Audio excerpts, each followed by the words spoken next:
Price is what you pay and value is what you get. This is a timeless and one of my favorite quote of Mr. Warren Buffett. आज भी काफ़ी सारे retail investors के लिए price and value में कोई difference नहीं है। ज़्यादातर रिटेल इन्वेस्टर्स को यही लगता है कि जो प्राइस वो किसी स्टॉक को बाय करने के लिए पे कर रहे हैं वही उसकी एक्चुअल वैल्यू है। बट यहाँ पे ऐसा बिल्कुल भी नहीं है। अब एग्जाम्पल के तौर पे मान लेते हैं दो कंपनी है, company A and company B. Company A का शेयर 100 रुपये का है, वहीं कंपनी बी का शेयर 500 का है। अब ज़्यादातर इन्वेस्टर्स को यही लगेगा कि चूंकि कंपनी ए का शेयर 100 का है इसीलिए वो सस्ता है एंड कंपनी बी का शेयर 500 का है इसीलिए वो महंगा है। Most of the retail investors company A के शेयर प्राइस को ही उसकी ट्रू वैल्यू अज्यूम कर लेते हैं। अब यहाँ एक सिनेरियो और इमेजिन करते हैं कि कंपनी ए जिसका प्राइस 100 रुपये था वो हर शेयर पे सिर्फ 2 रुपये प्रॉफिट अर्न कर रही है। वहीं कंपनी बी जिसका प्राइस 500 था वो हर शेयर पर 50 रुपये प्रॉफिट अर्न कर रही है। सो टेक्निकली 500 वाला शेयर अर्निंग के कंपैरिजन में चीपर है 100 वाले शेयर से, डिस्पाइट द फैक्ट डेट आप कंपनी बी के शेयर को बाय करने के लिए ज़्यादा प्राइस पे कर रहे हो। किसी भी स्टॉक की प्राइस ये बताती है कि आप कितना प्राइस पे कर रहे हो उस स्टॉक को बाय करने के लिए, लेकिन उस प्राइस के कंपैरिजन में कंपनी कितनी अर्निंग्स जनरेट कर रही है ये वैल्यूएशन समझने का एक इम्पॉर्टेंट एंगल है। और इसी कॉन्सेप्ट को सिंप्लीफाई करने के लिए पी रेशियो यूज़फुल है। पी रेशियो यानी कि प्राइस टू अर्निंग रेशियो ये बताता है कि इन्वेस्टर कंपनी के 1 रुपए की अर्निंग्स के लिए कितना प्राइस पे करने को रेडी है। ये आज भी एक वाइडली यूज वैल्यूएशन मेट्रिक है जो कि इन्वेस्टर्स एंड एनालिस्ट द्वारा यूज़ किया जाता है किसी भी कंपनी की रिलेटिव वैल्यूएशन को एक्सेस करने के लिए। पी रेशियो को कैलकुलेट करने का बहुत ही सिंपल फार्मूला है which is market value per share upon earning per share. P ratio हर कंपनी का अलग अलग हो सकता है depending upon its share price and earning per share, but generally investors low P ratio को अट्रैक्टिव मानते हैं as a low P ratio में indicate that a company is undervalued, but it can also reflect lower growth rate और higher risk। Example के तौर पे अगर यहाँ पे देखा जाए तो अभी यहाँ स्क्रीन पे देख सकते हो हमारे सामने दो कंपनीज हैं, पहली है HCL टेक्नोलॉजीज एंड दूसरी है विप्रो लिमिटेड।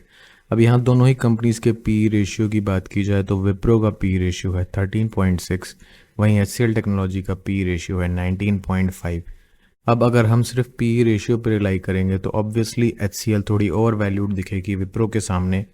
बट अगर आप इन दोनों ही कंपनीज का profit and loss statement and पिछले 10 साल का compounded profit growth and return on equity देखोगे तो पिक्चर पूरी तरीके से चेंज हो जाती है। यहाँ पे आप विप्रो का प्रॉफिट एंड लॉस स्टेटमेंट देख सकते हो।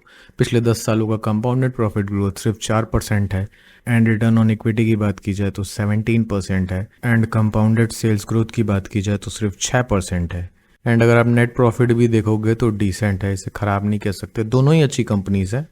बट यहाँ पे मैं डिफरेंस दिखा रहा हूँ कि सिर्फ पी रेशियो पे रिलाई करके स्टॉक पिक करना बहुत ही बड़ी भूल होगी। अब अगर हम बात करें HCL टेक्नोलॉजीज की तो कंपाउंडेड प्रॉफिट ग्रोथ यहाँ पे 10 सालों का 12% है एंड सेल्स भी अगर आप देखोगे तो विप्रो से बेटर है एंड रिटर्न ऑन इक्विटी भी विप्रो से बेटर है।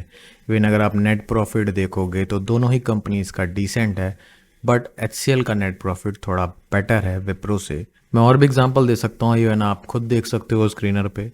ऐसे बहुत सारे आपको स्टॉक्स दिखेंगे जिनका पी रेशियो हाई होगा, उसके बाद भी वो अच्छा परफॉर्म कर रहे होंगे एंड बहुत सारे स्टॉक्स दिखेंगे जिनका पी रेशियो लो होगा बट उनकी परफॉर्मेंस उतनी अच्छी नहीं होगी। तो ये अज्यूम करना कि किसी स्टॉक का पी रेशियो हाई है तो वो ओवर वैल्यूड है एंड किसी स्टॉक का पी रेशियो लो है तो वो अंडर वैल्यूड है बिल्कुल भी गलत होगा। किसी भी स्टॉक को पिक करते समय आप सिर्फ और सिर्फ पी रेशियो पे रिलाई नहीं कर सकते, और भी काफ़ी सारे फैक्टर्स होते हैं किसी स्टॉक को पिक करने के लिए। बट चूंकि ये वीडियो पी रेशियो के बारे में है तो हम उसी टॉपिक पे स्टिक करेंगे। इनफैक्ट कुछ कंपनीज ऐसी भी होती हैं जिनका पी रेशियो नेगेटिव में होता है या ज़ीरो होता है।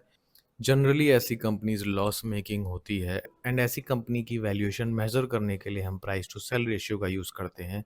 प्राइस टू सेल रेशियो इतना इंपॉर्टेंट कॉन्सेप्ट नहीं है and honestly it's practically of no use, तो मैं उस चीज़ के बारे में ज़्यादा नहीं बोलूँगा।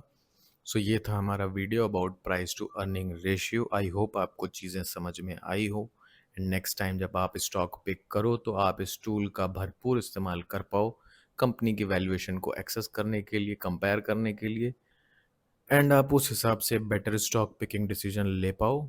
सो that's it for today guys, मैं मिलूंगा आपसे नेक्स्ट वीडियो में। Till then keep watching, bye bye.